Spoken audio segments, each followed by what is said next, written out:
বলতেছি মেয়ে মানুষকে, মা ব্যতীত মেয়ে মানুষকে কেউ বিশ্বাস করবে না। বিশ্বাস করে আজকে আমি পথের ভিখারি ভাইয়া, পথের ভিখারি।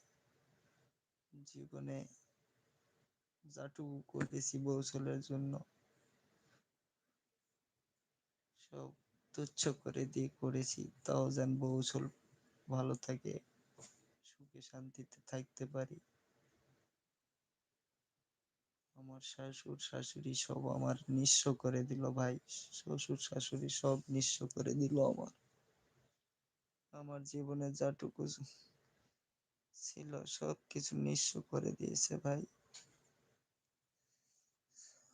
আমি আর কিছু করতেও পারতেছি না, কিছু সইতেও পারতেছি না।